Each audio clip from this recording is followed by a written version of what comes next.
Bienvenidos a una nueva edición de Noticiero 7. Dentro de las últimas noticias vamos a tratar el debate respecto a la ley de teletrabajo en Argentina.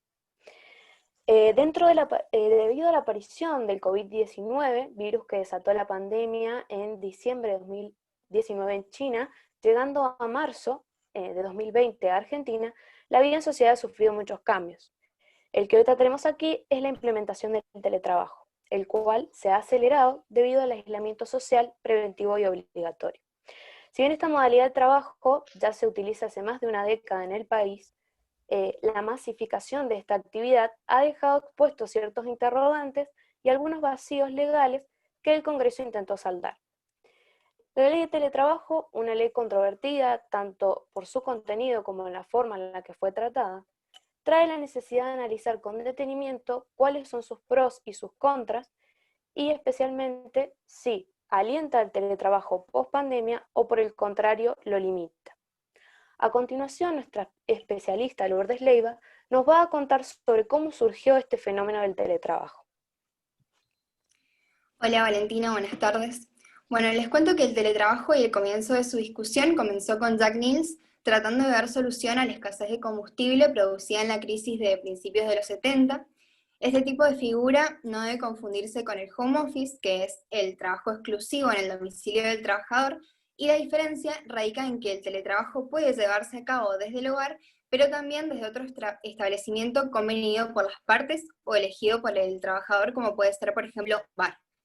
En Argentina, su único antecedente directo de aplicación es una regulación normativa que se atribuye a la sanción del convenio 177 de la Organización Internacional de Trabajo, data de 1996, fue ratificado por Argentina a través de la Ley 25.800, promulgada en 2003, y la base normativa con la que se viene aplicando analógicamente es la Ley de Contrato de Trabajo.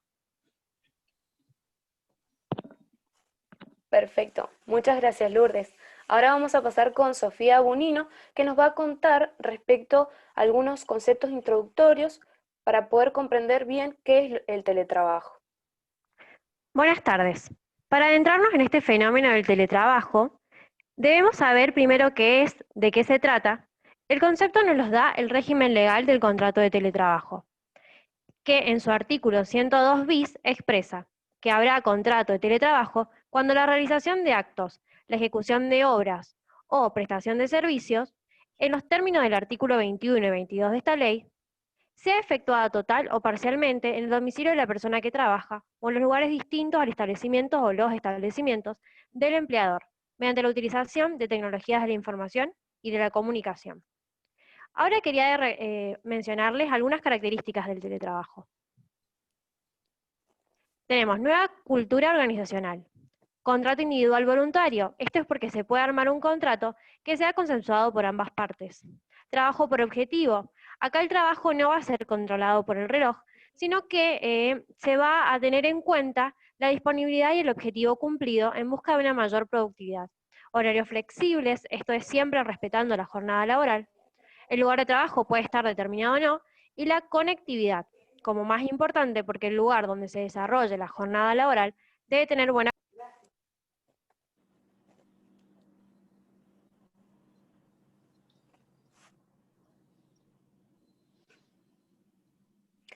Buenísimo. Buenísimo, Sofi. Muchísimas gracias.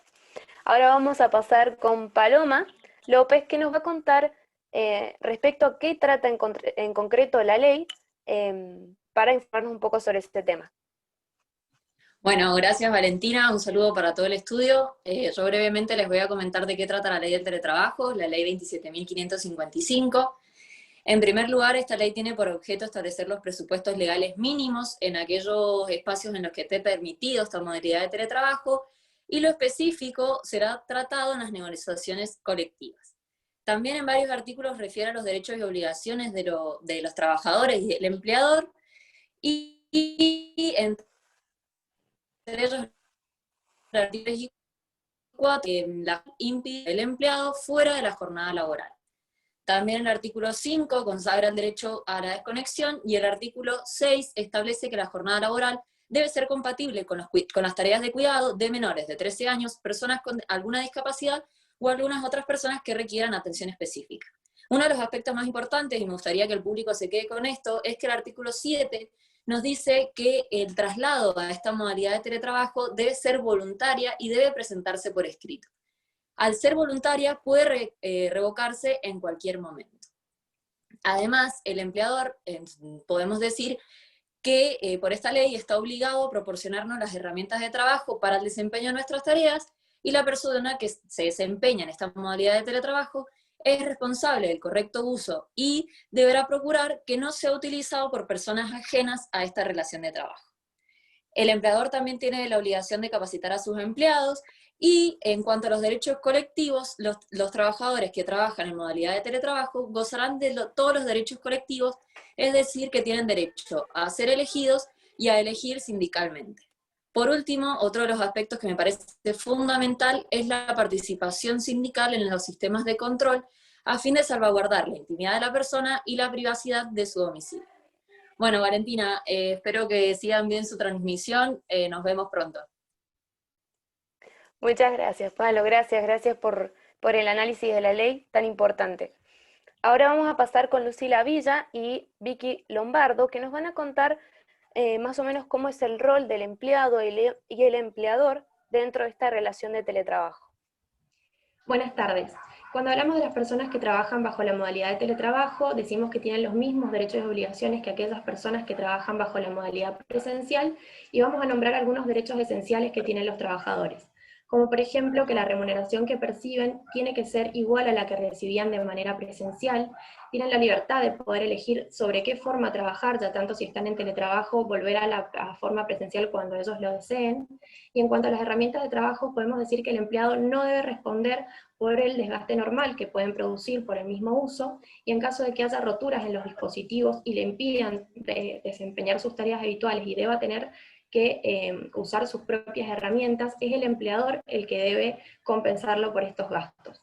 La jornada laboral tiene que estar establecida y pactada previamente por escrito en lo que es el contrato de trabajo, y como decía mi compañera, en cuanto a las obligaciones del empleado, él es el único responsable por el correcto uso y por el mantenimiento de los elementos de trabajo que le fueron brindados, y tiene que evitar que sean utilizados por otras personas.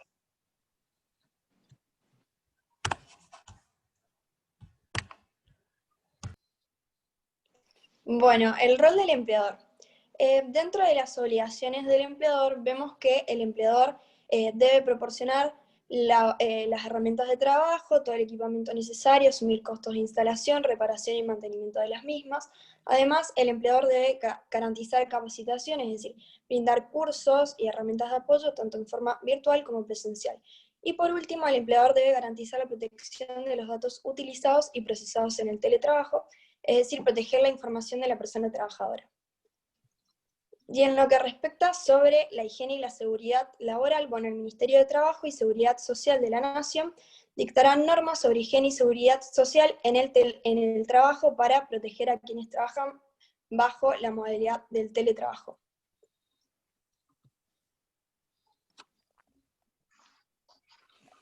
Muy bien, muchísimas gracias Lucy y Vicky. Ahora vamos a pasar con Mika Laciar y Lucy Labreñuk, que nos van a contar respecto a los efectos, tanto positivos como negativos, que se desenvuelven a partir del ejercicio de esta modalidad de trabajo. Buenas tardes, Valentina. Bueno, vamos a ver que los efectos positivos, esta ley va a ser vista como un eje motivador porque va a fomentar espacios de aprendizaje, el trabajo en equipo y la formación profesional. Vamos a hablar de voluntariedad porque justamente va a ser una decisión del empleado trabajar bajo esta modalidad. Va a haber un menor riesgo porque el empleado no se va a tener que trasladar, sino desde el mismo establecimiento en el que esté, él va a poder trabajar.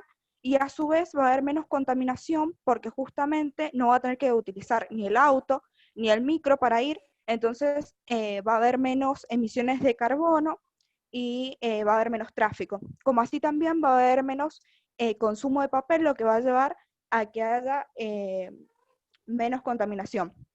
La igualdad se va a estar referida a que justamente tanto los trabajadores presenciales como los que elijan trabajar bajo esta modalidad van a tener los mismos derechos, las mismas obligaciones, la misma jornada laboral y el mismo sueldo.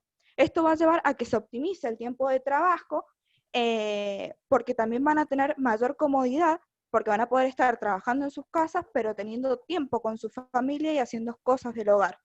Va a haber mayor flexibilización con respecto a que va a generarse un acuerdo privado entre el empleado y el empleador, donde van a pautar los derechos y las obligaciones de cada uno junto con su horario. Va a haber una inclusión respecto de que se va a integrar al mercado laboral las personas con discapacidad. Como bien dijo una compañera, los costos van a estar a cargo del empleador, y se va a dar como un efecto positivo muy importante la disminución de la tasa de ausentismo laboral. Estos serían algunos de los efectos positivos que tendría la aplicación de la ley de teletrabajo una vez que entraría en vigencia. Bueno, buenas tardes. En cuanto a los efectos negativos, un estudio de Microsoft reveló que las videollamadas pueden causar fatiga. Se comprobó que los marcadores de las ondas cerebrales asociados al trabajo excesivo y al estrés aumentan de manera muy significativa durante las videollamadas que en las tareas que no están relacionadas con la virtualidad. Jurídicamente hablando, un primer aspecto negativo sería que no hay un contrato de teletrabajo en sí, sino una modalidad de prestación dentro del actual contrato de trabajo, ya que al hablar de una nueva especie se crea una figura que es confusa y conflictiva. Si una persona que presta sus servicios a través de la modalidad del teletrabajo y luego lo hace a través de la presencialidad o viceversa, se genera la duda de si es necesario o no celebrar un nuevo contrato. Esto a su vez se relaciona con el segundo aspecto, ya que facilitaría la generación de asimetrías de la modalidad del trabajo presencial. Ya de por sí el teletrabajo significa un gran ahorro para el trabajador, pero a su vez la ley otorga condiciones a los trabajadores presenciales que significan una afectación para los mismos, como por ejemplo ya habían dicho mis compañeras, que ambos reciban la misma remuneración. Es por esto que la asimetría haría retroceder en muchos casos a las empresas a la hora de ofrecer el teletrabajo. Y por último, la ley crea nuevos registros, los cuales son redundantes e innecesarios porque hoy es posible identificar a los teletrabajadores cuando realizan el alta a través de los servicios de la AFIP, y acreditar cuál sería la plataforma que utilizarían tal como lo establece la ley no traería beneficio para ninguna de las dos partes, porque los equipos de las distintas modalidades de trabajo utilizan diferentes dinámicas tecnológicas. Perfecto, muchísimas gracias Luz y Mica. Ahora finalmente vamos a pasar con Gonza, que nos va a hacer una reflexión respecto a la implementación de esta nueva modalidad. Hola Liv, buenas tardes. Bueno, gran parte de la población sabe que la tecnología ha tenido un rol muy importante en lo que es este contexto de pandemia, y por eso es que el ámbito jurídico debe encargarse de este asunto obligatoriamente para que no se generen ciertos vacíos legales a futuro o desgastes jurídicos innecesarios. Lo que hace esta ley de teletrabajo es hacer mucho hincapié en lo que es la seguridad social y la ética laboral del empleador, que son ciertos factores que corren riesgo a quebrantarse, y es por eso que se necesita de las leyes para que sirvan de parámetros frente a esta nueva forma de trabajar. Además, se debe tener en claro de que esta circunstancia que se está viviendo va a perdurar por muchísimo tiempo, y no es una opción del derecho encargarse o no, sino que es una realidad a la cual el derecho se tiene que adecuar. Pero dejando de lado lo que busca la ley, debemos mirar el lado positivo de todo esto. Como decía anteriormente mi compañera, se va a ahorrar mucho tiempo en lo que es el tiempo que gastamos de casa al trabajo o los gastos de mantenimiento que tienen que tener un lugar de trabajo. Además, se va a dar la inclusión de las personas con discapacidades, que es un problema del ámbito laboral de hace muchísimo tiempo, en donde las personas con cierta dificultad no pueden acceder a un trabajo digno. En conclusión, lo que se busca es tener una actitud innovadora de lo que es el derecho para que ninguna persona se quede fuera del sistema, ni tampoco fuera de la realidad, que es lo más importante, ¿no? Perfecto, muchísimas gracias Gonza. Gracias por esa reflexión y principalmente entender que el teletrabajo es una realidad que día a día nos muestra que ha venido para quedarse y como tal necesita ir de la mano del derecho. Así que muchas gracias a todos por estar del otro lado y volvemos después de la pausa.